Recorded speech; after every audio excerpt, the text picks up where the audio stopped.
E aí, galera? E aí, meus queridos alunos do terceiro ano? Tudo bem com vocês? Sou eu aqui, professora Kátia.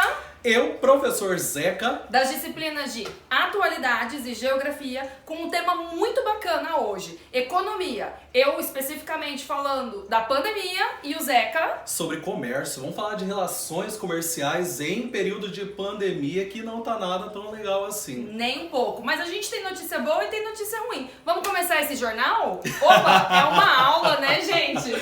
Basicamente, pra gente sair do contato de isolamento e tentar dinamizar um pouquinho, que hoje as disciplinas de Atualidades e Geografia estão juntos. Nesse boletim da semana, uma mistura de Zeca News. Isso aí. Um pouco dos dois. Vocês têm um pouquinho de nós. Ó, a gente tem primeira coisa pra falar pra vocês. Enem. Ah, professora, não acredito. Nós estamos aqui em isolamento, estudando à distância e a senhora vem falar de Enem. Eu venho sim. As inscrições, Zeca? Iniciam hoje, dia 11, e vão até o dia 22 de maio, Kátia. Isso. E as provas presenciais, dia 1º e dia 8 de novembro, com uma novidade em relação às provas. Esse ano teremos a versão digital do Enem, mundo globalizado, tecnologia. Por que não o Enem entrar no meio dessa? Com certeza. Final de novembro, galera. Não tem data certa ainda. Mas vamos falar de pandemia, vamos falar de Covid. Como é que estão as mortes, Zeca? Infelizmente os dados não são dos melhores. O Brasil vem aí ocupando uma posição muito triste. O sexto colocado em maior número de óbitos no mundo todo. Superamos vários países que haviam sido destaque, entre eles a China. O Brasil já ultrapassa a margem dos mais de 10 mil óbitos dentro do território. Já batemos metas, infelizmente, de mais de 600 óbitos em 24 horas e já são mais de 135 casos confirmados em todo o território brasileiro. Isso. E aí é pra mostrar como é importante a gente ficar em casa. Então, hashtag fica em casa e tem gente pior do que a gente, não tem, Zeca? Como é que tá o pessoal lá nos Estados Unidos? Infelizmente, Estados Unidos vem aí batendo um índice de mais de 70 mil óbitos dentro do território e inúmeros casos confirmados. E o que é pior, Kátia, é que o presidente do país já vem trabalhando a possibilidade de flexibilizar ações de isolamento social. Ou seja, enquanto aqui no Brasil alguns estados estão adotando o tão chamado lockdown, os Estados Unidos já prevê uma outra questão de flexibilizar esse processo, pensando justamente nela, na economia que está entrando em baixa dentro do país. Isso. A gente já vai entrar no conteúdo, mas eu só quero que vocês se lembrem, desde o início do ano a gente tem falado de pandemia e a maior preocupação era com a economia. Vamos entender um pouquinho por que então, falando do comércio e falando da economia geral na pandemia. Sem sombra de dúvidas, bora lá. Bom, para a gente começar a falar sobre economia, nós precisamos recapitular um conteúdo que muitos de vocês tiveram comigo, inclusive lá no Fundamental, setores da economia. Estão lembrados? Gabi, eu tenho certeza que tá aí ó, na ponta da língua, Matheus, Emanuele com H e tantos outros, Ananda, enfim, primário, secundário e terciário. São esses os três setores que movimentam a economia do Brasil e do mundo inteiro. Isso aí, exatamente. Vamos falar especificamente, Zeca, de qual é o setor primário? Isso aí, o setor primário engloba todas as atividades econômicas realizadas no campo, desde a agricultura, a questão da plantação de alimentos, bem como a pecuária e o extrativismo, seja ele mineral, vegetal ou animal. E aí, falando em agricultura, eu tenho uma informação aqui relacionada ao agronegócio durante a pandemia. Vamos dar uma olhadinha aqui, ó. A gente tem uma queda muito grande nas exportações, principalmente da soja, aqui no Mato Grosso, que é um dos índices econômicos mais importantes para nós, não é verdade, Kel? O que você acha? Então, em relação a isso, nós vamos ter uma queda na venda, na exportação desse agronegócio, mas como a gente tem a China, que já está caminhando para sua recuperação, nós temos aí uma perspectiva já positiva. Não pensamos só em crise, não pensamos só no que é ruim. Passamos alguns meses em queda, mas a gente tem a possibilidade sim de voltar ao crescimento. Isso aí, inclusive o Wuhan, que foi a epidemia da pandemia da Covid-19, ela já vem retornando às atividades. Na última semana já iniciaram as aulas, A China, que simboliza como o maior parceiro econômico do território brasileiro, se estabiliza durante todo esse processo de recuperação econômica e recuperação comercial também. Claro, lembrando que foi na China o primeiro caso, né, da Covid-19 e a partir de lá, então, que se espalhou para esse mundo globalizado, né, Zeca? Aí envolve transporte, aí envolve comunicação, inclusive, infelizmente, ainda temos vários voos fechados, várias fronteiras em decorrência de toda a preocupação com a Covid-19. Com certeza. Setor secundário, Zeca? Setor secundário, setor da transformação. É aquele exemplo básico, Kátia. O que você comeu hoje na hora do almoço? Deixa eu lembrar. Carne, arroz, feijão. E salada? Isso, salada. Muito bem. Salada verde, importante para manter o corpinho. Não chegar aí na idade do Samuel todo caído, né? Mas... Eu quero chegar bem. Quero chegar, ó, lá na frente muito bem. Brincadeira essa parte, mas falar justamente sobre o setor da transformação. Grande parte, ou basicamente o que nós consumimos, vem do comércio, mas geralmente são produzidos a partir do setor de bens de consumo.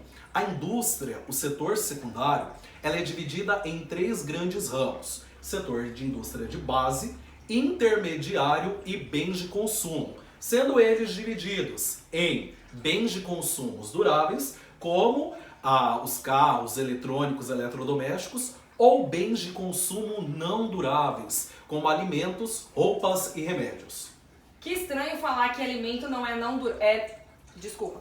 Que estranho falar que alimento é um bem não durável. Diga a minha barriga que fica aqui durando um tempão depois que eu como. Já não é um problema meu, tô super em forma.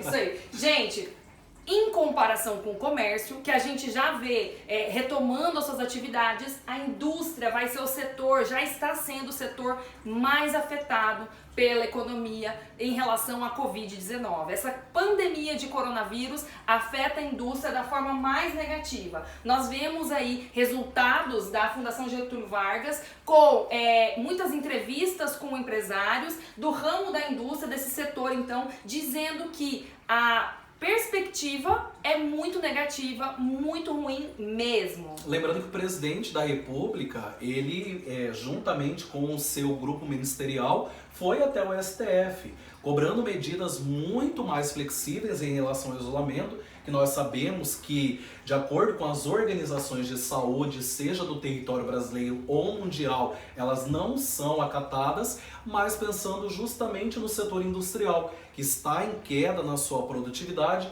e agora com o dólar em alta seria uma possibilidade para aumentar as exportações. Sim. E assim flexibilizar a balança comercial, que é justamente a comparação entre produtos importados e exportados. Isso. E temos outra coisa também. Não sei se vocês repararam, mas indústrias de grande porte estão mudando o foco da sua produção para agora atender as necessidades mais básicas. Por exemplo, uma indústria de uniformes, uma empresa que produz uniformes, está se adaptando, produzindo agora máscaras. Não é isso que a gente está precisando? A mesma coisa acontecendo com outras indústrias no ramo de álcool, o álcool em gel principalmente. E aqui tem um dado para vocês. As indústrias mais afetadas são aquelas de petróleo, biocombustíveis e também relacionados à química. Nós podemos perceber o valor dos combustíveis. Sim. Pós de gasolina com valores mais baixos, o que eleva uma relação comercial muito interessante.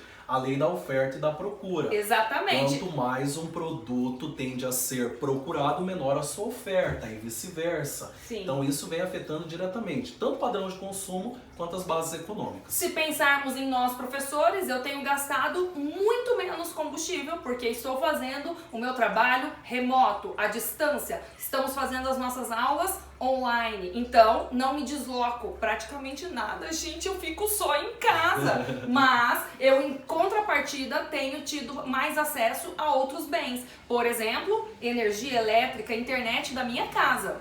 Que tivemos o sistema hackeado da Companhia de Energia de Mato Grosso. Vocês viram isso? Vamos continuar. Terciário. Bom, falando sobre o setor terciário, nós falamos diretamente do professor e de grande parte dos profissionais que atuam em zona urbana, porque o setor terciário ele enquadra justamente o prestador de serviço e o comércio, que é o assunto que nós iremos trabalhar. Agora, Kátia, será que todo o setor terciário é igual, são iguais, remete-se a atividades semelhantes? Eu acho que não, hein, Zeca? Eu não Será sou que a dessa Thaisa área. sabe responder essa aí pra gente? Eu acho que sim, hein? Porque assim, eu não sou muito da área de geografia, vocês sabem, né? Eu sou lá do pessoal da história. Mas, só porque eu vi aqui, ó, terciário básico, Thaisa, o que você acha? Eu acho que não tem só um, eu acho que tem mais, hein? Eu acho que se a Thaisa não souber, por um acaso, temos aí a Camille que vai conseguir responder com muita tranquilidade. Com Mas certeza. a resposta é o quê? A resposta é que não há apenas um setor terciário. O setor terciário, necessariamente, ele se completa por três características, por três classificações, perdão. O setor terciário básico, que remete-se ao quê? Remete-se justamente às atividades do setor básico de venda de produto. Precisamos lembrar de uma figura muito tradicional do Colégio Coração de Jesus. Quem é? Seu Silvio. Saudade de comer lá no Seu Silvio, ficar ali pós-aula, né, nada durante a aula, e consequentemente ter toda essa relação. O Seu Silvio representa muito bem um setor terciário básico. Ele comercializa produtos em pequena escala, sem grande tecnologia aprimorada no seu ramo de trabalho, nem tanto mercado consumidor assim. E isso representa grande parte das atividades sendo realizadas pelo setor comercial em zona urbana e também em zona rural. Gente, agora eu me lembro, né? Quantas vezes a gente tem trabalho de arte e vocês não levam o material? Quem que salva vocês? Seu Silvio. Vão lá, né? Compra tinta, compra cartolina. Rita, quantas vezes você fez isso, Rita? Ixi. Eu não esqueço, hein? Tenho certeza que o Andreoli não fez nenhuma. Nenhuma, também acho que não. Quer dizer, eu acho que sim, É porque ele é Zeca. corintiano, né? Então aí isso ajuda. Gente, comércio terciário, setor terciário, como é que tá a pandemia em relação a isso, né? A gente falou um pouquinho disso e a gente vai falar um pouquinho mais.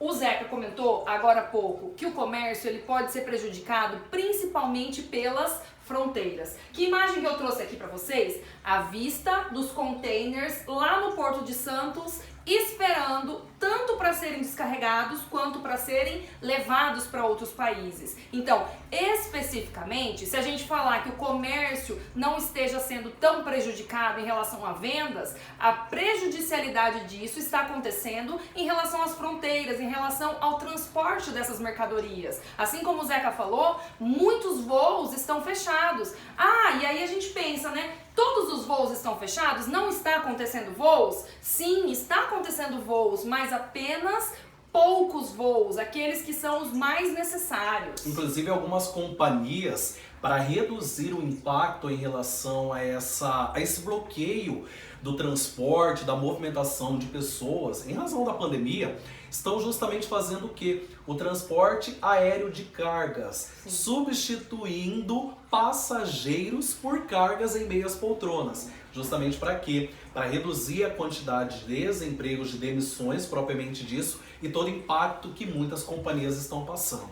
Falando em demissões, galera, vamos pensar aqui no serviço de Uber. Muitos agora têm pensado, né? Ah, não estamos nos locomovendo tanto. Tem aumentado o transporte de serviços, por exemplo, a entrega, né, de alimentos. Tenho certeza que o pessoal ali, ó, tá pedindo um monte de comida, né? Os aplicativos de entrega estão a todo vapor. Porém, a Uber anunciou essa semana passada, que foram demitidos mais de 3.000 funcionários, inclusive motoristas. E aí você pode pensar, mas professora, por que o motorista está sendo mandado embora, sendo que agora ele está sendo muito utilizado? Lei de novo da oferta e da procura. Fora que a redução da movimentação de pessoas também reduz o número de acesso a esses serviços. Fora que as medidas de isolamento também acabam afetando tanto a vida de muitos motoristas quanto também no contexto de muitos passageiros. Vai dar uma quebra, mas não tem problema. Tranquilo. Tá. E aí, Kátia, nós temos qual a medida do governo federal para tentar coibir toda essa situação? Você já ouviu falar de Corona Voucher? E é o apoio governamental de R$600. Eu não tinha ouvido falar. Esse Zeca é muito doido. Eu perdi esse meme, hein? É o apoio, né? Apoio emergencial que o governo está distribuindo? De certo modo ele trabalha como uma assistência durante esse período de pandemia. Para quê? Para principalmente aquela população da economia informal, para não ficar principalmente sem alimentação e outros benefícios. Sim, e a gente precisa pensar também na aglomeração que isso causa. Não sei se vocês repararam no noticiário, muitas filas em frente aos bancos, essencialmente a Caixa Econômica Federal, que está sendo o meio pelo qual as pessoas têm acesso a esse auxílio. Temos também auxílio às empresas. Muitas empresas estão utilizando a parceria público-privada para então pagamento de salários. Para evitar mandar embora o seu funcionário, está pedindo auxílio do governo para o pagamento desses salários. Isso mesmo, no qual a empresa paga uma porcentagem do salário ou nada, e o governo paga como um auxílio, como uma assistência a esse trabalhador, justamente para evitar demissões e o aumento do índice de desempregos no território. Só que eu vejo um problema nisso, Zeca. Não foi negociada a taxa de juros oficial para o pagamento deste empresário depois, porque isso é um empréstimo. O governo empresta o dinheiro para o empresário, pagando diretamente para o seu funcionário, e depois quem vai ter que pagar essa conta, claro, é o empresário, mas não foi negociada a taxa de juros oficial. Por que isso, Zeca? Porque as balanças ainda estão muito desequilibradas. Lembrando que foi uma medida emergencial, Kátia. A pandemia da Covid-19 pegou todos nós de surpresa. Não só o território brasileiro, mas principalmente os países que tiveram essa grande pandemia sendo aí atingida no início de 2020. Exatamente. Quando a gente pensou que o ano começava, depois do carnaval que aconteceu, o ano parou todo de novo, né? Já estamos em maio e nada. E aí, continuando, no setor terciário, temos outra modalidade. Isso aí, o setor terciário superior é aquele na qual nos enquadramos. Atividades educacionais, setor de saúde, prestação de serviço de setor público como esgoto, água, saneamento básico e até mesmo outras atividades que necessitam uma qualificação específica da mão de obra, ou seja, uma atenção do governo federal na relação de formar essa mão de obra. Daí até uma preocupação de Getúlio Vargas na criação do Sistema S, com a chegada das indústrias e os comércios muito mais evoluídos ao nosso país no início da década, no início do século XX. Isso. Tenho duas reclamações, mentira, duas coisas para falar, uma só é reclamação. Moro aqui em Várzea Grande, Prefeitura de Várzea Grande deixou a gente sem o serviço de recolhimento do lixo durante quase uma semana. Então a gente vê a pandemia prejudicando várias formas das nossas relações sociais. Sobre isso, também em relação ao trabalho, aos serviços, eu quero falar sobre os profissionais de saúde. Se nós, professores, Zeca, temos aí a possibilidade de trabalhar à distância, os profissionais de saúde não têm esse privilégio. O número de mortos, a porcentagem de mortos em relação à Covid-19 alcança taxas muito ruins se a gente olhar quando determina o profissional de saúde. Muitos profissionais de saúde têm morrido. Sobre isso, Zeca, eu tenho um vídeo para vocês. Greg News, da HBO, fala sobre os profissionais da saúde. Muito bacana, vale a pena conferir. E não também a questão dos profissionais da saúde, não somente falando deles, temos também ressaltar que muitos jovens acreditam que por estarem longe dessa faixa, dessa zona de risco, não correm sérios riscos em razão da Covid-19. Segundo dados apresentados pelo Ministério da Saúde, cerca de 50% dos mortos, dos óbitos oriundos da Covid-19 são de jovens, ou seja, pessoas aí entre uma faixa etária de 20 a uma média aí da primeira idade de adultos, 30 anos, basicamente. Isso. E a gente tem outra questão também que envolve, que assombra esse momento, a questão da subnotificação. Apesar de muitas fake news, Zeca, a gente sempre fala pra vocês, cuidem com as fake news. Quando você recebe coisas, informações no seu celular, geralmente de grupos de WhatsApp, que não tem pesquisa, que não tem fonte de informação, como a gente está vendo aqui, tudo que a gente acessa com fontes de informação, é muito provável que seja fake news. Então não caiam na fake news. Nós temos no Brasil uma subnotificação, ou seja, uma notificação real abaixo daquela que existe de verdade na pandemia. Aquela história que o pessoal fala, estão enterrando caixões vazios? Mentira, pessoal. Não estão sendo enterrados caixões vazios. Nós temos um dado alarmante que pode ser muito maior do que realmente está sendo informado. A gente pode perceber pelo número de, além de reportagens, depoimentos de médicos, uma série também de medidas que não conseguem diagnosticar a Covid-19 em muitas pessoas que, infelizmente, estão contaminadas. Ou seja, os testes não estão sendo necessários para suprir. E olha que a Anvisa liberou na última semana os testes rápidos em farmácia. Mesmo oriundo de diversa polêmica, mas houve essa liberação. Justamente para quê? Tentar notificar o máximo de casos para aumentar o índice de isolamento social. São medidas, inclusive, estabelecidas pela Organização Mundial de Saúde. Exatamente. Desde o início do ano, quando os primeiros casos na China saíram, já foi decretado o isolamento é o mais eficaz, é a medida mais eficaz. Isso aí. Zeca, e o setor terciário? Quaternário. Isso aí. Isso que representa justamente um setor que vem evoluindo cada vez mais. Sabe por quê? Lá no século XX, lá no século passado, século esse que nós nascemos, com grande orgulho, século de grandes transformações, nós tivemos aí a terceira revolução industrial, também conhecida como Revolução Técnico-Científico-Informacional e, consequentemente, a era da globalização, da nova ordem mundial e de todo um processo de avanço nos meios produtivos. E isso favorece o quê? Um avanço e desenvolvimento da indústria cibernética, de todo o processo do e-commerce, do comércio eletrônico, bem como a revolução no processo produtivo relacionado à biotecnologia, seja no campo ou na cidade. Tivemos aí a Revolução Verde, o desenvolvimento de transgênicos, meios que favoreceram um avanço produtivo muito grande e até mesmo curas de doenças que já fizeram muitas vítimas em séculos atrás. Isso, não sei se vocês se lembram, no início do ano também falamos sobre o sarampo, que volta com tudo por causa daquela rede de pessoas que não vacinam as crianças. Então, também um dado muito perigoso. Outra coisa, esse setor aqui é responsável por isso que a gente está fazendo. Essa possibilidade, então, de nós aqui e vocês aí assistirem às aulas como se nada tivesse acontecendo, reflete exatamente esse setor da economia e essas revoluções do final do século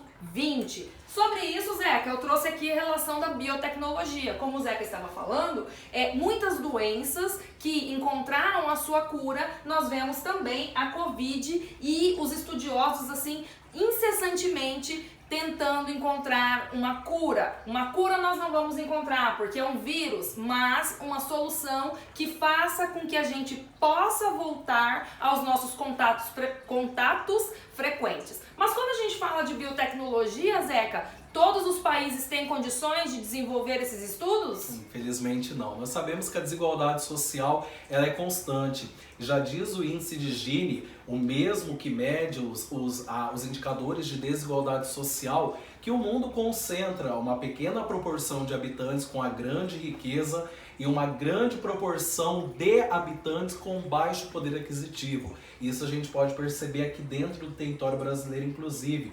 Uma minoria da população que tem uma lucratividade aí em torno de R$20 mil mensais e uma grande parte da população vivendo com menos de um salário mínimo. Lembrando que o salário mínimo é pouco mais de R$1.000. Pouquinho, bem pouquinho mesmo.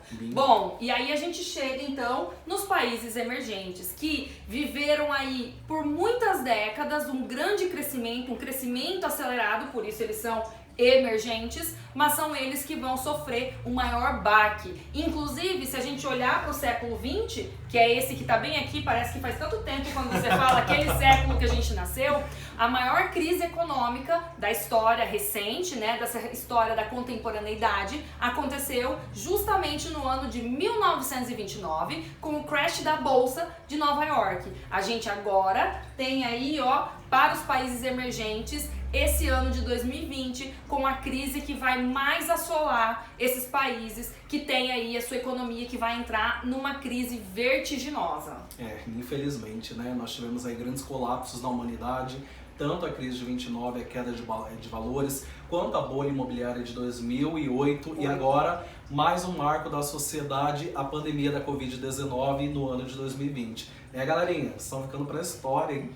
Com certeza! E não é pra história na parte boa, né, Zeca? Triste. Sobre as fases do capitalismo... Bom, falar de comércio sem falar de capitalismo é impossível, né? E aí me faz lembrar da Guerra Fria, ordem bipolar na qual os Estados Unidos se desempenhou como uma grande potência mundial, se destacou aí logo após a Segunda Guerra Mundial. É claro que o capitalismo ele já vem, muito antes disso. O capitalismo comercial, ele tem evidências desde o século XV lá nos transportes marítimos, nas primeiras navegações em busca de áreas de exploração de matéria-prima, inclusive no colonialismo aqui no continente americano.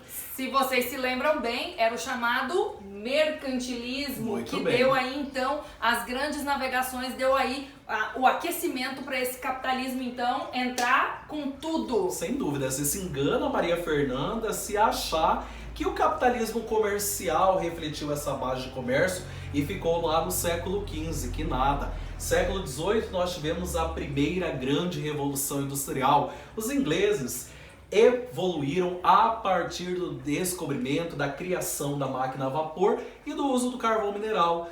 Isso também favoreceu e muito as relações comerciais, até porque toda a relação entre países aumentou, o desenvolvimento foi muito maior e o comércio continua dando sopa aí nessa base. E esse século XVIII, né, incrível a Revolução Industrial, toda a modificação que causou no campo social, no campo político, no campo econômico, no campo das artes e, consequentemente, professora, será que agora essa grande mudança que estamos vivendo no século XXI vai trazer mudanças também para o campo social? O que vocês acham? Será que aquele meme, aquela brincadeira que a gente fala, quando a quarentena acabar, eu vou para toda festa que me chamarem, eu vou fazer tudo o que quiserem, será que a gente vai vivenciar grandes mudanças na história? Eu digo mais, tá com saudade, né, minha filha? Com certeza!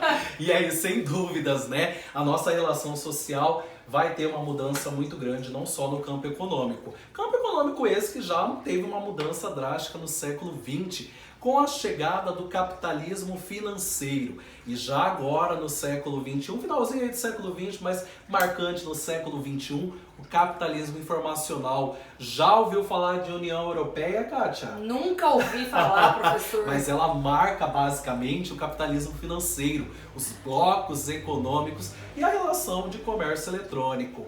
Fácil clicar em um aplicativo, pedir uma comidinha, pedir um livro bom na Amazon ou outros e sem marketing. Mas enfim. Não estamos recebendo nada por isso, favorecendo o quê? Um comércio eletrônico. Como é prático receber mercadorias em casa, né? Muito. E te falo, é um dos setores comerciais que mais crescem e faz parte justamente de quê? Capitalismo informacional. Isso aí. Bom, e a classificação do comércio, Zeca? Como é que isso acontece aí na sociedade? Vai de acordo com o público-alvo, Kátia. Isso vai muito com a base para quem o comerciante quer vender o seu produto. Eu, por exemplo, Zeca, que não posso ver um livro na promoção, o que isso tem a ver? Isso tem a ver da quantidade do produto que você vai adquirir. Você pode comprar ele em varejo, quando o produto é adquirido em unidade, ou você pode comprar para dar para um amigo ou revender, basicamente. Aí você compra em atacado, em grande quantidade, onde você consegue negociar diretamente com o produtor, com o fabricante e, consequentemente, ter valores mais baixos. Ah, entendi. Bacana isso. E em relação à zona geográfica, o que é isso aqui, Zé? Que essa classificação desse comércio aqui? A zona geográfica envolve justamente onde o produto é comercializado, seja ele no comércio interno ou externo. Lembra da monocultura e da policultura na agricultura? Com Mono, certeza. soja. Poli, vários tipos de produção, geralmente voltada à agricultura de subsistência. A agricultura familiar, na venda do seu produto, geralmente ela abastece o comércio interno, o nosso território. Já as commodities são exportadas, produção em monocultura, em grandes latifúndios, ou seja, a área geográfica, a zona geográfica, representa justamente onde o produto tende a ser comercializado. E por isso que quando eu falei do agronegócio, nós lembramos Mato Grosso, soja, né? Grande produtor de soja. Se a gente for um pouquinho para trás na nossa história, o Brasil, o Sudeste, no crash da Bolsa de 29, sofreu por causa das exportações do café. E lembrando que o primeiro produto nosso a ser exportado foi o pau-brasil. É, isso aí. E aí nós temos toda uma relação base. E você pode perceber o quê? Que tem a ver diretamente com o público-alvo. Exemplo, desde o período do pau-brasil, qual a ideia de se levar um pau-brasil ou em pequenas quantidades? Não teria lógica, né? Então a ideia seria o quê? Exportar em grandes quantidades, que aí já iniciava toda essa prática do atacado. Agora me diz uma coisa, eu fiquei sabendo que o pau-brasil ele ia para o continente europeu, aí entra história, isso mesmo? Sim, com certeza. Mas eles estavam procurando pau-brasil, a galera muito bem se lembra, né? Nada, eles queriam ouro, prata, metais preciosos, especiarias. Mas o que se tornou o nosso ouro? O ouro vermelho, né? O pau-brasil. É, sem dúvidas. E aí eu aproveito para falar do meio que se processa. Dependendo de onde você vai comercializar o seu produto, ele pode ser transportado por meios rodoviários, marítimos, aéreos ou ferroviários basicamente. Então você tem uma base de processamento, a questão do transporte do seu produto, ou seja, da sua mercadoria. E aí a gente se lembra da nossa aula anterior de atualidade sobre a mobilidade urbana. Eu falei para vocês que o Brasil não tem aí uma política de transporte ferroviário. A gente tem uma política que valoriza muito o transporte rodoviário, o que tem pontos positivos, mas muitos também pontos negativos. Muito negativos, política de rodoviarismo, entre outras. Geografia não fica para trás, não. Na última aula nós falamos sobre influências do século XXI, na qual eu citei países como a China, como a Índia e até mesmo os tigres asiáticos, países do continente asiático,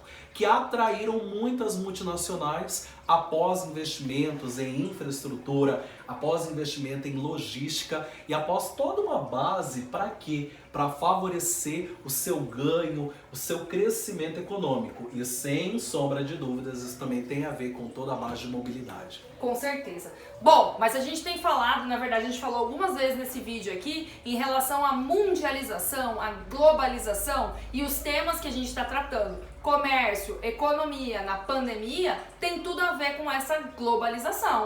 Sem dúvidas, vivemos em um mundo globalizado. O simples fato de estarmos aqui, você aí vendo a nossa aula, ou no final, basicamente, ter todo um processo de recordação, de visualização de outros meios, envolve a globalização. Essa integração, essa fase de ter acesso a diversos produtos e a diversos mecanismos. Aquele livro do Harry Potter que você compra em inglês, vem direto dos Estados Unidos, aquelas coisinhas que você gosta de comprar da China também tem a ver com isso? Sem sombra de dúvidas, as grandes multinacionais, com certeza, empresas que geralmente se instalam em países mais carentes para aproveitar justamente o que? Mão de obra barata, mercado consumidor e até mesmo outros incentivos provocados pelo governo. E aí eu te pergunto, onde que o mercado local ganha com isso? Sem sombra de dúvidas, na geração de emprego e no comércio local que acaba se desenvolvendo. Mas não pense que você não tem nada a ver com isso. Tem sim, olha aqui, ó, essa sociedade de consumo que faz então com que você, eu, Zeca, todos nós, queiramos comprar essas coisas, influenciam também a busca por essas empresas, a busca desses países pela exploração da mão de obra no máximo que for possível. Sem dúvidas. E aí me diz uma coisa, eu vi ontem uma propaganda do Neymar apresentando uma chuteira.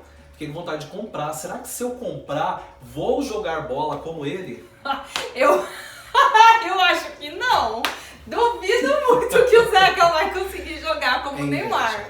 Mas olha, sobre isso, Zeca, o que será que vai acontecer com as compras, hein? Olha aqui, ó, 3 em cada 4 brasileiros vão manter consumo reduzido após pandemia. A gente tem falado, problemas com a agricultura, problemas no comércio, problema com a indústria, tá tudo ruim. Eu ainda vou continuar consumindo loucamente? Não, vou consumir apenas o que for necessário. E aí, o que cai, geralmente vai ter muita queda, roupas e calçados. Você continua usando aquilo que você tem. E o governo, na tentativa de desenfrear tudo isso, ele realiza um processo de desinflação, que é o quê? A tentativa de reduzir os custos do produto para incentivar a venda. E segundo muitos especialistas, isso aí que mora o perigo. Exatamente. Porque muitos consumidores, na tentativa de aguardar um valor mais abaixo, uma queda maior do produto de interesse, eles acabam aguardando ainda mais para comprar um produto e a economia não gira, não acontece todo esse capitalismo de giro, essa rotatividade da moeda, o que prejudica e muito todo o processo econômico. Sobre isso, Zeca, você falou agorinha da bolha imobiliária de 2008. Por que a gente não sentiu tão forte essa crise econômica no Brasil? Porque tivemos os passos do governo incentivando o consumo, inclusive a diminuição nos impostos da chamada linha branca. Sim. As pessoas tinham o valor dos produtos que queriam comprar, como geladeira, fogão eletrodomésticos, reduzida por causa de um incentivo do governo, e por isso a economia se manteve aquecida e não sofreu um baque tão grande quanto vem agora pela nossa frente. Agora são estratégias do poder público para tentar minimizar toda essa situação. Com certeza, mas Zeca, vocês já devem estar cansados, né? A gente vai encerrando. Tem mais alguma coisa? Não. Além da tarefa? Porque sempre tem tarefa, né? Não podemos deixar de ir para trás. Atividade, galera. Ó, do Zeca e minha. A mesma tarefa. Olha só que colher de chá, Zeca. A mesma tarefa valendo para 2 disciplinas. Não acostuma. Em ano de Enem, de vestibular, não pode ir acostumando não. Mas aí vocês vão fazer a resolução dos exercícios do livro de geografia, tá? Que serão utilizadas como nota de geografia e atualidades. Atividades da aula número 8, tanto de sala quanto as atividades propostas. Zeca, e se o pessoal quiser marcar a gente nas redes sociais? Um prazer imenso. Utilizem a hashtag ZecaNews, tá? Foi uma novidade que nós fizemos. Esperamos que todos gostem, tá? Divertimos muito aqui trabalhando essa aula com vocês. Colocamos em dia nosso assunto em relação a atualidades e geografia. Publique lá para passar um feedback para nós. É isso aí, galera. Nós estamos com saudades. Não é mentira, não é brincadeira, não, é verdade. Ó, a gente tá aqui com o nosso coração apertado de saudade de vocês, galera. Muita. Até mais. Beijo enorme, até mais. Tchau.